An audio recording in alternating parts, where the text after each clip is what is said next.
Bom, vamos passar de imediato à apresentação dos projetos de leitura. E nós vamos começar por um acordo prévio com o Maranhão, com o Edivan Oliveira, do projeto Leia Mais, que é um projeto lindo, Edivan. Quando você colocou teatro e dança, eu digo, opa, é o que eu gostaria de ver e ouvir. É com você a palavra, Edivan. Obrigado. Acredito que estão me ouvindo todos. Faço um sinal. Perfeitamente. Obrigado. E na atuação teatral, na atuação da dança, sempre quando ocupamos um palco, a emoção é sempre grande. Mas acredito que nenhuma emoção se compara ao momento que eu estou vivendo, que o projeto Leia Mais, que a CIATDAL está vivendo, ao participar desta pesquisa. É um momento de descoberta. E estamos localizados na região sul do estado do Maranhão, uma cidade de aproximadamente 24 mil habitantes, segundo o IBGE. E quando ficamos sabendo desta pesquisa, o Brasil que Lê, foi uma oportunidade, como eu disse, de aprender ao ler, ao responder o questionário.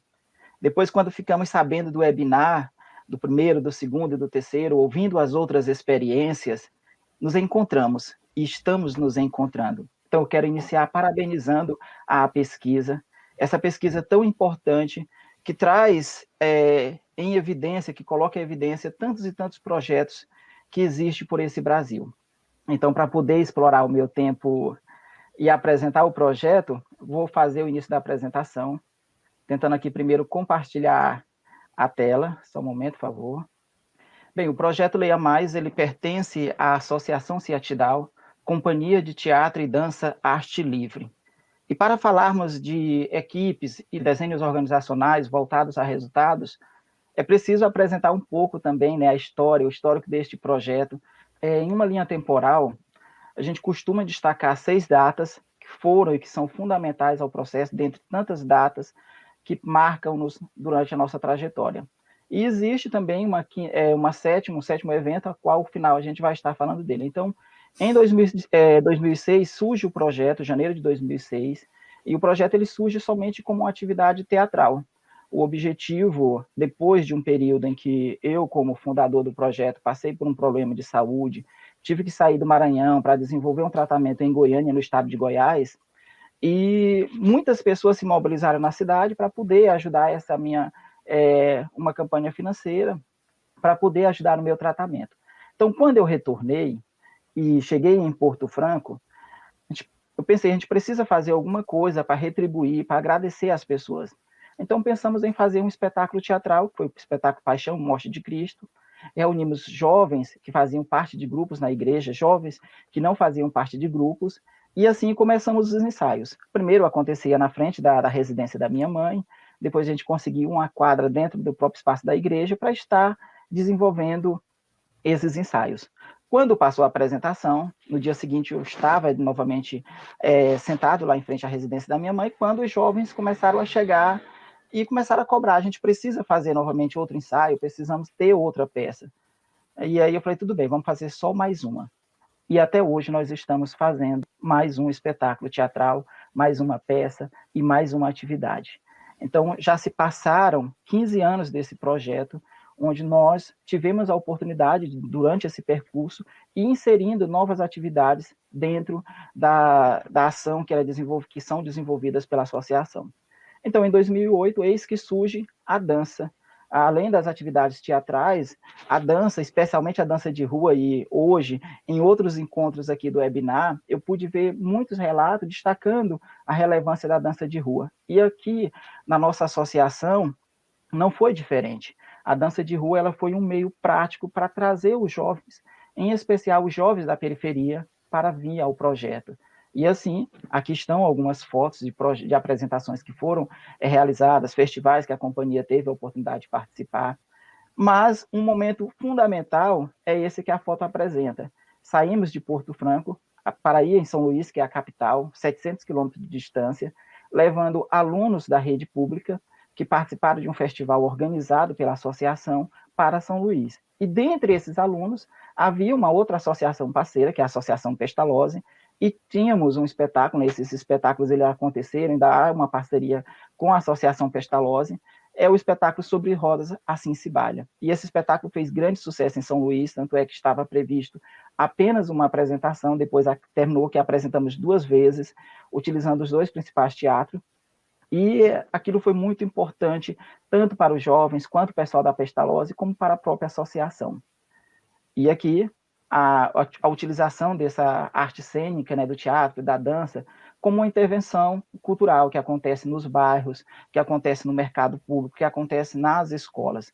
E, ao mesmo tempo que essa ação ela acontece, ela divulga o trabalho, divulga as pessoas que fazem parte do projeto, ela também serve como um meio para trazer novos jovens para conhecer a associação. A gente faz uma apresentação na escola, quando termina, muitos crianças e jovens pedem para vir conhecer e fazer parte do projeto. Em 2009, outro momento importante. Aqui tem os dados de uma pesquisa desenvolvida por Cruz e por mim, que traça o perfil socioeconômico das famílias. Ou seja, a grande maioria das famílias, a associação é uma associação que grande parte dos jovens são da periferia, 80% se declaram negros ou pardos, e as famílias são formadas, na grande maioria, são formadas por famílias crianças e jovens que são criados somente pelas mães, que trabalham, né, nas residências, principalmente nas residências das famílias, das grandes famílias da cidade, e elas conseguem ter, aqui a pesquisa ela apresentou que 61% em 2017 ganhavam até R$800, e o número de 28% ganhavam renda igual a R$400. Então, quando surge a ESC, ela foi, a equipe de serviços coletivo, foi algo muito importante, por quê? Porque o jovem que vinha ao projeto, que fazia a atividade de teatro e de dança, que tinha um desenvolvimento a partir dessas modalidades, ele começou a se inserir numa equipe, trabalhando como garçom, como barman, como recreadores, e esses jovens, eles começaram a ter uma renda igual ou algumas vezes até superior à renda da própria família. Então, esses jovens, eles começaram a ter um poder econômico para comprar o próprio celular, para comprar uma bicicleta, para comprar um televisor para a família.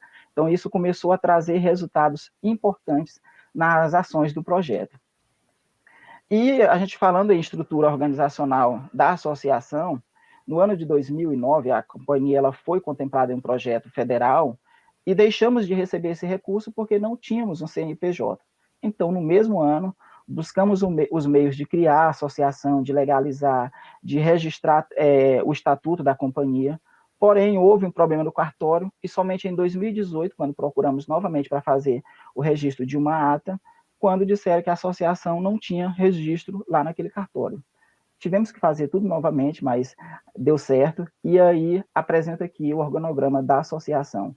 O órgão soberano é a Assembleia Geral, depois o Conselho Fiscal, e o esquema de organização tem uma coordenação geral, a presidência, e consecutivamente o vice-presidente, o primeiro e o segundo secretário, o primeiro e o segundo tesoureiro.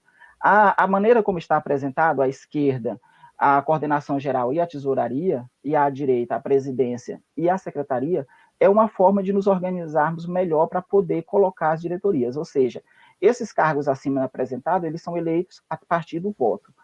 Porém, nós temos a diretoria de comunicação e eventos, nós temos a diretoria da biblioteca, temos a diretoria do projeto de geração de renda, que é a ESC, e temos a diretoria do Salão Manueles. Então, a coordenação geral fica responsável de cuidar, né, da diretoria de eventos, de trabalhos e da diretoria da biblioteca. A presidência fica a diretoria de comunicação e eventos, como também a diretoria do Salão Manueles. Então, assim, nós nos organizamos de uma maneira prévia para apresentar, respeitando também aqui nosso espaço. E depois, outro projeto que surgiu na sequência, no ano de 2013, foi o projeto Cinearte. O Cinearte ele veio para complementar as ações que já eram desenvolvidas dentro da associação. Então, a cada 15 dias, a companhia ela se reúne, os jovens que fazem parte e outros que não são inseridos diretamente no projeto, são convidados a virem assistir filmes. Depois dos filmes, a gente realiza um debate com os participantes, com outros convidados que vêm para participar do projeto. E eis que surge, em 2018, o projeto Leia Mais. Alguns amigos começaram a doar livros, e esses livros, eles começaram a chegar na biblioteca, algumas pessoas tentavam desenvolver uma prática de leitura, e essa prática, ela dava-se de uma maneira que iniciava, depois era interrompida. Quando foi um certo momento, a companhia foi convidada a fazer uma apresentação no lançamento de um livro de um escritor do município, o livro O Visionário, e lá recebemos a doação de vários livros. Pegamos esses livros, doamos para os alunos, não havia muita expectativa que eles fossem ler, não era algo tão praticado dentro da associação, e nem pelas pesquisas que já tínhamos feito, também mostrava que na escola eles também não tinham uma prática de leitura tão assídua. Entregamos esses livros, e quando foi para comemorar os 12 anos da associação, no ano de 2018, sempre quando há comemoração, a gente faz uma organização, convida todo mundo para vir ajudar nos mutirões que são realizados para fazer a preparação do ambiente. E aí estávamos todos reunidos e eu comecei a ouvir eles comentando sobre o livro, dizendo qual a parte estava. Um perguntava, tu já chegou naquela parte em que ele foi para a inauguração da Ponte do Estreito, que é uma ponte que está localizada na Belém, Brasília? E eu fiquei ouvindo, no dia seguinte, novamente, eles estavam comentando sobre o livro. Eu reuni e perguntei, vocês não têm coragem de, no lançamento do projeto, a gente quer fazer o lançamento, para deixar um gesto concreto dos 12 anos, vocês não querem fazer uma apresentação? 2 desses jovens se ofereceram, fizemos uma roda conforme, vou colocar aqui as fotos, é possível ver. Então, a imagem no canto superior esquerdo foi o momento em que esses jovens sentaram-se e fizeram a apresentação para a comunidade que estava participando do projeto, lançando, trazendo os livros. E eles fizeram a apresentação e depois eles perguntaram por que não continuamos com esse projeto de leitura? Fazer, quinzenalmente, uma roda onde todo mundo leva os livros para suas residências, lê e depois a gente retorna para fazer as apresentações. Então, iniciamos, e aqui estão algumas fotos desse resultado, né? E elas acontecem com metodologias diversas. Aqui tem no canto superior direito, no canto inferior direito, uma apresentação onde tem uma menina próxima a um púlpito e com microfone, fazendo a exposição. No canto superior esquerdo, nós temos uma apresentação que foi feita na praça. Também a gente faz no polo universitário e assim em diversos locais. É interessante destacar que essas atividades, elas não são obrigatórias, ou seja, o jovem ele não precisa se inserir no projeto de leitura. Porém, ele tem a vontade, ele começa a participar só como ouvinte, depois ele leva um livro, quando ele retorna, ele tenta apresentar aquele livro, não deu certo, depois ele vem novamente. Se ele não quiser apresentar diante de todos num púlpito, ele pode apresentar sentado do local, ou seja, é muito da vontade do jovem. E eles começaram a fazer essa prática. Durante a pandemia, houve a suspensão das atividades presencial e descobrimos uma nova modalidade, que foi a modalidade online, através do YouTube. E essa modalidade, ela conseguiu aproximar ainda mais as pessoas. Inclusive, tem uma colega aqui de Tocantinópolis, que participou aqui do projeto, e foi mencionado uma outra colega que desenvolve um trabalho com os encarcerados, e essa colega ela já participou também das rodas de leitura pelo meio do YouTube. Então, pessoas que fizeram parte do Arte Livre, que estão estudando fora, em São Paulo, que estão em outros países, acabaram que participando conosco das rodas, dos debates que acontecem na plataforma virtual. Então, isso foi muito importante para o projeto.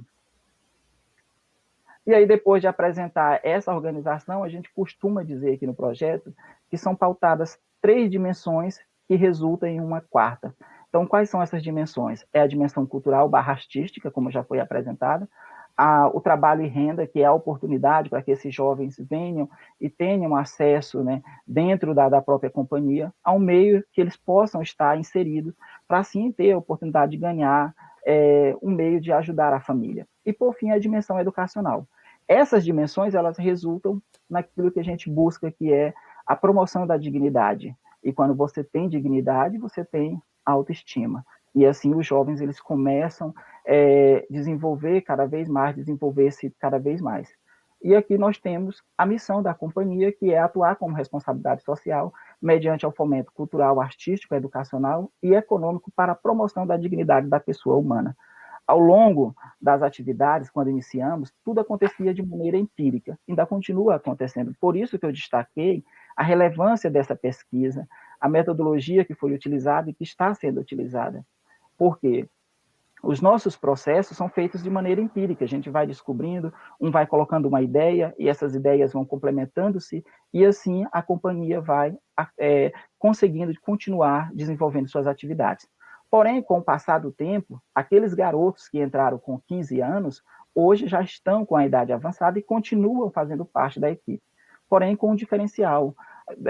A motivação que foi posta dentro do projeto, hoje nós temos 3 pessoas cursando artes visuais pela UFMA, Universidade Federal. Nós temos jovens que concluíram agora filosofia, nós temos pedagogos, nós temos educadores físicos. Eles acabam buscando aquilo que possa identificar, para que eles possam retornar e devolver aquilo que eles conseguiram dentro do projeto em prol de outros jovens que ainda não passaram pela associação. Então, a nossa equipe é composta por jovens que cresceram e que estão crescendo dentro do Arte Livre, aprendendo, ensinando, como diz uma das músicas que foram compostas por um desses jovens. E assim, a gente costuma dizer que está acontecendo. Está acontecendo por quê?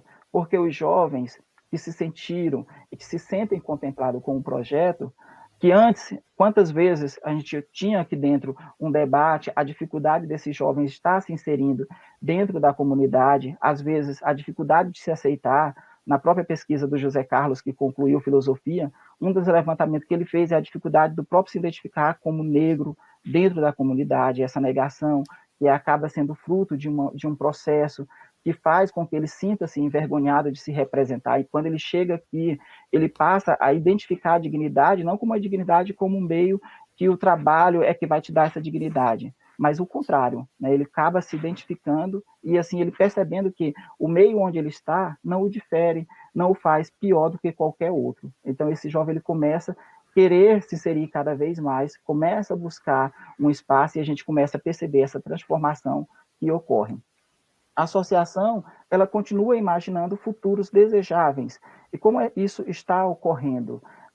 Essa maneira que nós estamos nos inserindo. Começamos a perceber que a pesquisa universitária é um grande meio para ajudar a perceber o contexto a qual esses jovens estão inseridos. Então, com bastante frequência, os jovens que passam e que estão inseridos dentro da associação, eles começam a buscar a pesquisa universitária como meio para identificar qual a relevância do projeto que está sendo desenvolvido. E aí, quando eu falei que nós temos um 7º momento que é importante, é essa transição do ano de 2020 para o ano de 2021, onde, pela primeira vez, fizemos um planejamento estratégico pautando até 2025 as atividades da associação, buscando identificar quais são as potenciais ameaças, quais são as oportunidades, e assim fazer um planejamento para que a associação ela possa cada vez mais se aproximar tanto do segmento privado quanto do segmento público para angariar cada vez mais recursos e oportunidades para desenvolver. E essas oportunidades, elas estão surgindo. As parcerias, por exemplo, hoje a nossa biblioteca recente ganhou computadores de uma empresa que está instalada no polo industrial. E agora, essa semana que vem, segunda-feira, vamos receber 260 cestas de uma outra empresa que também está instalada aqui. São 3 remessas. E essas cestas vão voltar para a comunidade, para as pessoas que fazem parte, ou então que não fazem parte do projeto, mas que a gente sabe que vivem uma situação de vulnerabilidade.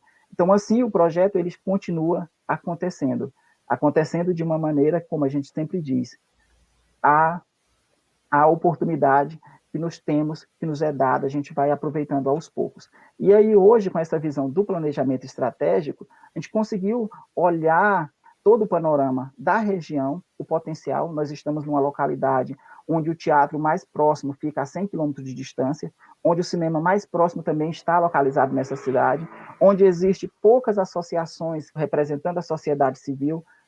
Então, a partir disso, a associação ela começa a se colocar também como uma motivadora para que outras associações sejam surgidas ou então sejam renovadas, sejam fortalecidas, para que juntos a gente possa ter um debate cada vez mais constante dentro da comunidade. Por isso que lá no nosso projeto nós colocamos, o objetivo é provocar a criticidade, fazer com que mais pessoas se identifiquem como peça importante nesse controle social que é pautado dentro da comunidade. Então, com isso, eu encerro a minha apresentação, mas não sem antes apresentar um texto que era uma letra de um rap que foi escrito por um desses jovens. Somos a revolução, mais de 1001 talentos. Injetamos em nossa veia um pouco do movimento. Hip hop está na tela, está no gueto e na viela. Abre alas o arte livre, representando a favela.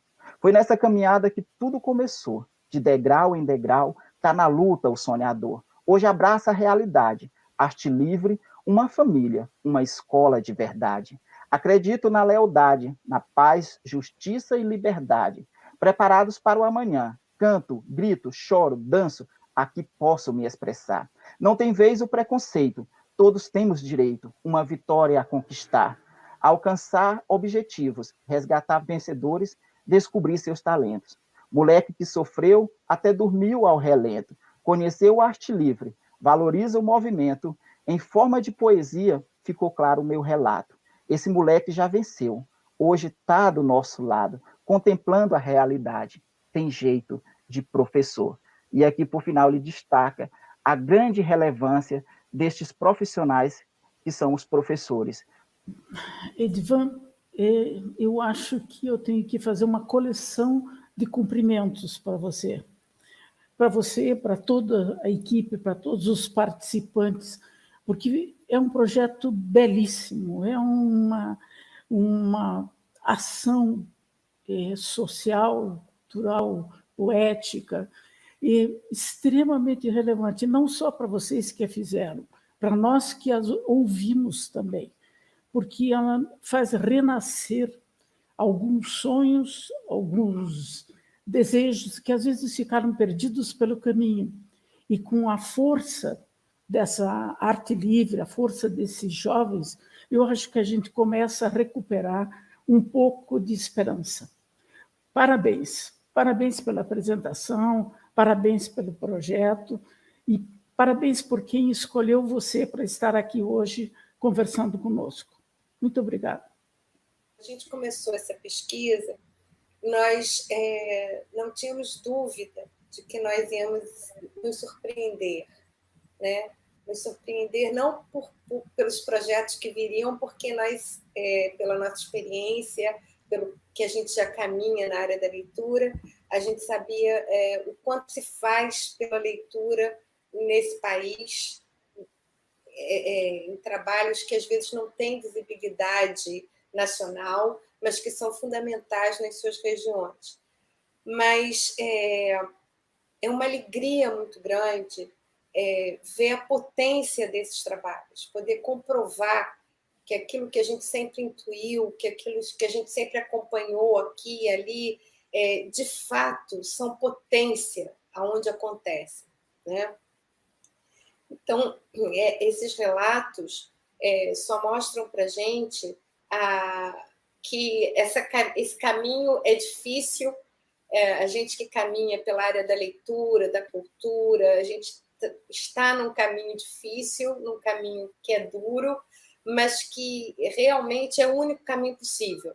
É a única saída viável, é pela leitura, é pela formação crítica das pessoas, para que eles possam ser cidadãos na sua plenitude, que eles possam ter essa leitura de mundo, que é tão fundamental, que é com que a gente trabalha. Eu vejo o Edvan falando de um projeto que começa no teatro e vai abarcando todas as formas de arte, e quando chega no livro não é por acaso, chegou no livro porque sempre foi um projeto de ler, era um projeto de ler o seu mundo, a sua região, as demandas das pessoas à sua volta.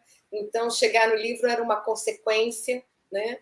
Porque sempre foi um projeto de leitura, desde o seu primeiro espetáculo, sempre foi um projeto de leitura, né? Tem sido realmente extremamente gratificante o trabalho da pesquisa, por a gente ver confirmada algumas expectativas que a gente tinha, né? Por aí, eu queria chegar no Edvan. No Edvan, que apresentou esse projeto maravilhoso do Maranhão, que a gente teve muita alegria lendo o projeto, na pesquisa e vendo o trabalho que era realizado, porque, como ele mesmo falou, é um lugar muito pequeno, né? E ele consegue, o projeto consegue essa mobilização toda. e me chamou muita atenção toda a trajetória que você narra, Edivan, de como as coisas foram começando meio que por acaso, e, como você mesmo diz, foram seguindo empiricamente, mas chegou num momento que como você mesmo diz, o projeto chegou ao ponto de pensar num planejamento estratégico. E aí eu queria que você contasse um pouquinho mais sobre isso, né? Como é que foi? Como é que vocês perceberam essa necessidade de que, para dar continuidade ao projeto, as parcerias que vocês estavam começando a conquistar, como é que foi chegar a essa conclusão de que era preciso um planejamento e o quanto vocês acham que o fato desse planejamento estar formulado, estar posto, está agregando valor ao projeto, está possibilitando que ele pense numa duração cada vez mais longeva e com mais atividades? Bem, engraçada a fala do José Carlos, quando ele fala que, ao pensar o planejamento, é preciso pensar como se tivéssemos uma equipe grande, como se tivesse uma grande quantidade também para financiar o projeto. Então, o planejamento, empiricamente, como eu já havia mencionado, todos os anos a associação ela se reunia, fazia ali um breve planejamento e tinha um processo de acompanhar a execução destas atividades. Então, essa preocupação, a diretoria, ela sempre conduziu isso muito bem.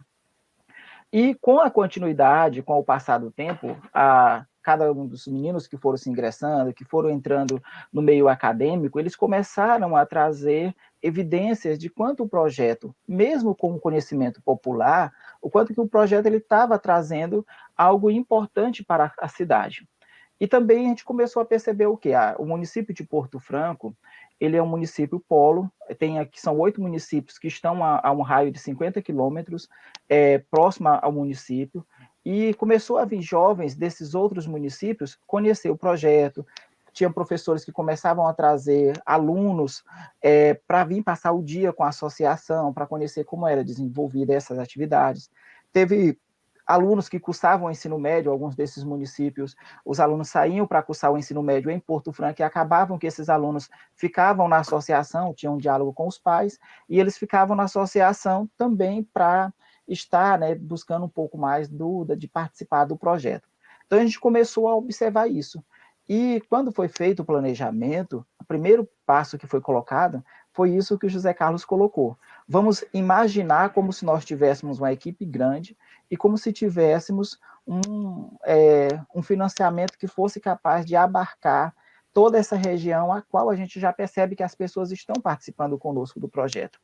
E assim, nos reunimos com esse objetivo, de fazer com que o projeto, com que o planejamento estratégico identificasse o quanto a associação ela poderia estar expandindo essas ações, quais eram as parcerias que poderiam ser feitas nos outros municípios e também dentro do município de Porto Franco, para alcançar esse objetivo de expandir o projeto, já que o projeto naturalmente estava se expandindo.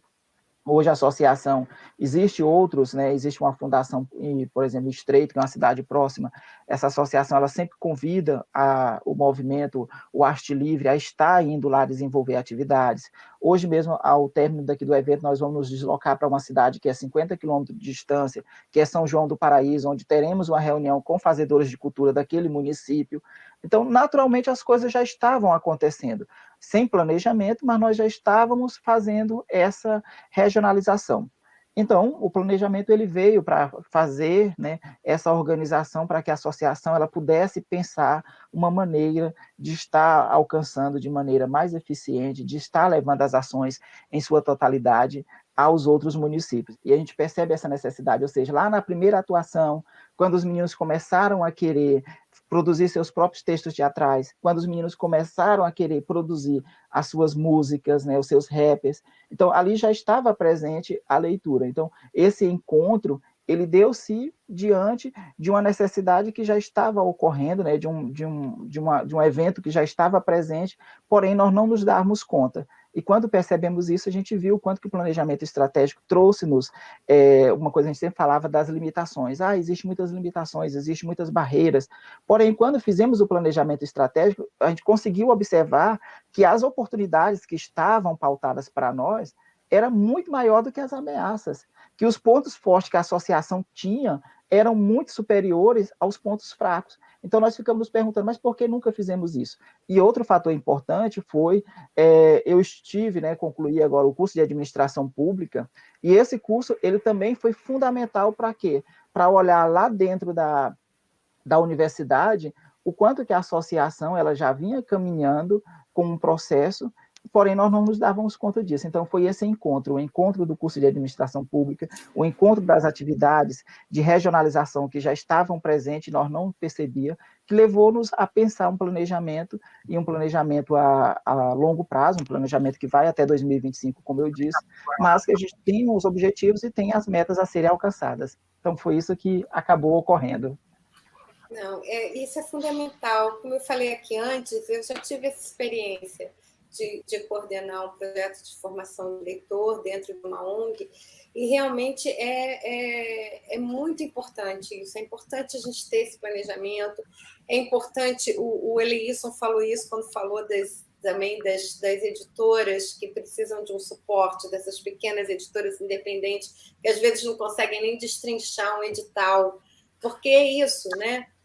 Você precisa lidar com esses instrumentos para ter uma melhor gestão, né? Geralmente, quando você tem um projeto, dependendo do tamanho do projeto, você fica muito vinculado realmente aos editais, porque muitas vezes uma grande empresa que tenha um programa de patrocínio, ela às vezes se interessa por projetos grandes que vão lhe dar mais visibilidade. Então, quando a gente tem um projeto pequeno, a gente fica muito vinculado a editais públicos e realmente é preciso saber entender aqueles editais. É preciso entender a demanda, se o seu projeto se encaixa ou não naquele edital, se tem perfil daquele edital ou não. Você tem que entender muito bem quando o edital fala da prestação de contas, para ver se o seu projeto tem condição de atender aquela prestação de contas, que muitas vezes é a parte mais complicada, porque exige tantos detalhes que um projeto muito pequeno, às vezes, não dá conta. Então, se eu não vou dar conta, quem é que pode me ajudar? Com quem é que eu posso me associar? E isso fica muito mais fácil e visível se a gente tem um planejamento. Diga. Aqui em Porto Franco, nós tivemos uma experiência forte agora com os editais da Lei Aldir Blanc. O governo do estado ele lançou vários editais e nós estamos tendo uma dificuldade, editais que eu até considero fácil para estar pleiteando, porém, músicos, escritores e tantas outras representações artísticas, tantas outras linguagens, as pessoas não estão participando porque elas já dizem logo que não tem como, é muito burocrático, é difícil, não tem como participar. E a associação ela está entrando nesse intermédio para ajudar esses fazedores de cultura a estar participando. Nós temos uma estatística que a Grande Ilha ela consegue abarcar todos os editais do Maranhão, praticamente quase, enquanto a Baixada, enquanto a região sul, que é considerado o interior do estado, não consegue ter acesso. Mas isso não é culpa de um sistema, o próprio Conselho de Cultura bateu muito em cima disso para fazer uma regionalização dos editais, porém não há participação porque os fazedores, principalmente dessa região, eles acham-se inabilitados, acham que não vão conseguir ser contemplados, justamente por essa visão que você está colocando. Então, é fundamental essa cadeia de diálogo, de estar trazendo informação, de tentar reunir os segmentos, não somente voltado para a questão da leitura, mas no segmento cultural por um todo, de estar trazendo essas pessoas para um diálogo que elas possam perceber-se como capazes de estar participando.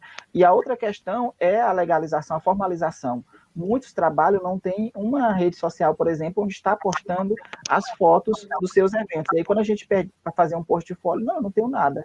Então, esse diálogo, ele é um diálogo que está sendo muito importante. Eu acredito que para a região sul e sudeste, isso não é tão evidente quanto para nós aqui no interior do estado do Maranhão.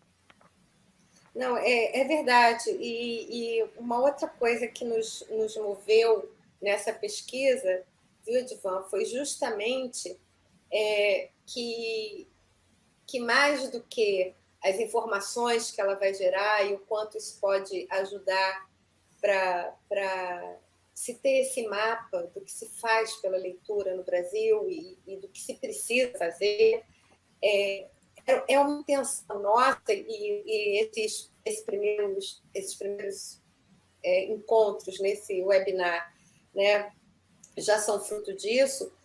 Está muito claro para nós que trabalhamos há tanto tempo com leitura e que somos pesquisadores, que se a gente não estabelecer um trabalho em rede, e se a gente não colocar as pessoas conversando em rede, esse trabalho fica mais difícil, né?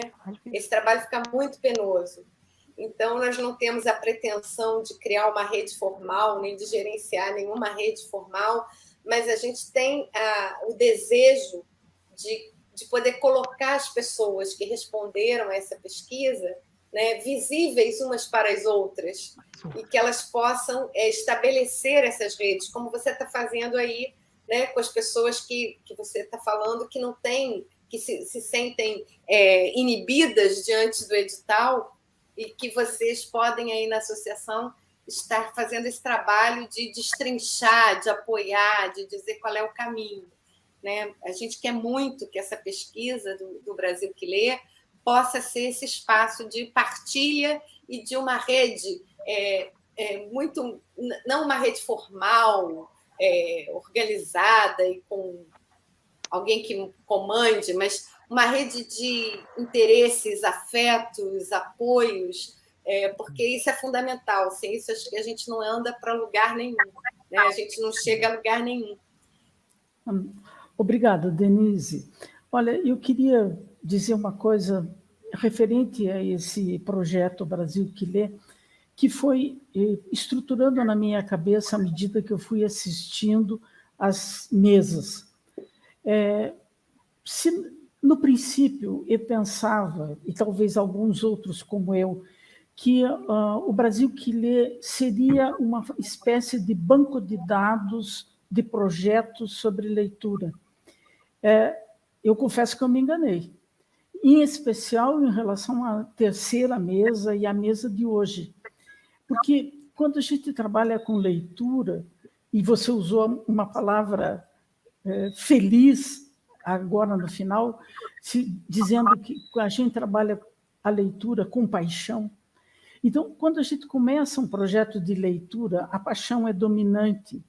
E muitas vezes se pensa que a paixão não precisa ter a sua contraparte, que é o planejamento, que é a parte material, que é aquilo que põe a paixão em pé, vigorosa e permanente. Então, se os projetos, no primeiro momento, a mim me pareciam apenas, e nesse apenas não vai um demérito, né, mas me pareciam um banco de dados, que eu já considerava super importante, né, para a gente ter uma visão do Brasil inteiro, não é? Agora, no final desse webinar, eu chego à conclusão que não apenas é um banco de dados, mas é também um encaminhamento para uma parte de profissionalização desses projetos, né? de uma tomada de consciência da importância de nós termos esse planejamento, de nos integrarmos num sistema, né, de organizações sociais que vão dar a essa paixão, né, a sua continuidade, que vão dar a essa paixão uma forma de continuar dizendo para as pessoas que existem e que vão continuar existindo, porque senão a gente chega em casos, né, como extremamente apaixonados, que projetos que ruíram por uma falta de planejamento. Então, eu considero o conjunto dessas 4 mesas realmente um momento de tomada de consciência de novos caminhos dentro desse trabalho dos projetos com leitura. E eu felicito você, Denise, como coordenadora, assim como felicito todos os parceiros do projeto, o Itaú Cultural, a J. Castilho Consultoria, porque abriram os olhos de muitas pessoas para uma outra leitura ou um outro trabalho com a leitura com maior segurança, com maior parceria, com outras redes, com amplitudes diferentes. E eu acho isso, para mim, foi um ganho extraordinário, e espero que tenha sido para outras pessoas. E eu agradeço do fundo do coração a oportunidade de estar aqui hoje. Eu entrei para essa live extremamente preocupada com a responsabilidade. Não saio despreocupada, mas saio feliz que uma parte do que eu pude contribuir talvez tenha me ajudado a olhar melhor para o projeto, a olhar melhor para a leitura, a olhar melhor para as redes, e principalmente de conhecer pessoas tão diferentes e tão especiais como as que estiveram aqui hoje. Agradeço muito a participação. E vou chamar, para finalizar essa última mesa, infelizmente, essa última mesa, o José Castilho, que, além de ser um parceiro desse projeto, é uma pessoa de amplo conhecimento, experiência e grande capacidade de comunicação, muito melhor que eu. E saio dizendo que saio de cabeça leve, no sentido de ter podido fazer alguma coisa, mas saio também porque um valor mais alto se levanta. É com você, Castilho. Muito obrigado a todos. Obrigado, Marta. De forma alguma. Acho que todos comprovam que nossos valores são todos muito voltados para a coletividade. As nossas individualidades ganham um sentido gigantesco, porque elas são todas voltadas para o coletivo, né?